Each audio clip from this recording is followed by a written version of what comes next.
साल 2008 साइबेरिया के दूर दराज इलाके में डेनिसोवा नामी गार के अंदर कुछ माहिरीन आसार कदीमा खुदाई कर रहे थे। अचानक उन्हें मिट्टी के अंदर से एक छोटी सी हड्डी का टुकड़ा मिला। तहकीक से मालूम हुआ कि ये इंसानी हाथ की सबसे छोटी उंगली की हड्डी थी। जब उन्होंने इस हड्डी को बाहर निकाला और इस पर तहकीक शुरू की तो पहले लगा कि शायद ये 400 साल पहले बसने वाले निएंडरथल की हड्डी है, मगर डीएनए और जीनियाती टेस्ट करने पर जो इंकिशाफ हुआ उसने सबको हैरान कर दिया। ये डीएनए ना तो किसी निएंडरथल का था और ना ही हमारे जैसे होमो सेपियंस का। ये एक बिल्कुल नई किस्म के इंसान का डीएनए था जिसे उस दिन से पहले दुनिया ने कभी नहीं देखा था। ये हड्डी दरअसल एक जवान लड़की की थी जो तकरीबन 50,000 साल पहले जिंदा थी। चूंकि ये हड्डी डेनिसोवा गार से मिली थी, इसलिए इस नस्ल को डेनिसोवंस का नाम दिया गया। ये दरियाफ्त इंसानी इर्तिका के पूरे खानदानी दरख्त को हिला देने वाली थी। इसने साबित किया कि दुनिया में एक तीसरी किस्म के इंसान भी मौजूद थे जो हमारे साथ जमीन पर चलते फिरते थे। मजीद हैरत अंगेज बात ये थी कि डेनिसोवंस कोई कमजोर या मामूली लोग नहीं थे,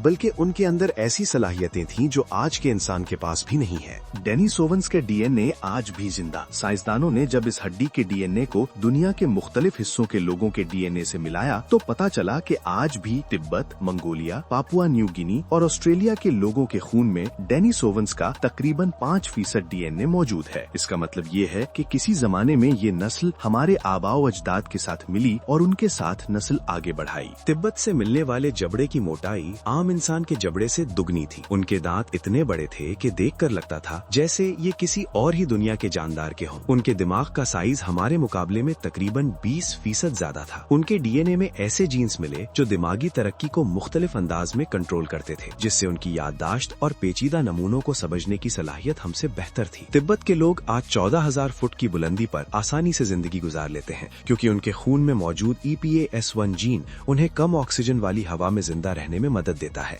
ये जीन दरअसल डेनिसोवंस से विरासत में मिला है। उनका मुदाफियाती निज़ाम इतना ताकतवर था कि वो वबाओं के दौरान भी आराम से जिंदा रहते थे। कुछ मुहक्किकीन का मानना है कि उनका बुढ़ापा भी हमसे कहीं ज्यादा सुस्त रफ्तार था। साइबेरिया की गार से एक सब्ज रंग का कंगन मिला जो 50 से 70,000 साल पुराना है। इसमें मौजूद बिल्कुल गोल सुराख इस बात का सबूत है कि वो लोग हाई स्पीड ड्रिलिंग जैसी टेक्नोलॉजी इस्तेमाल करते थे।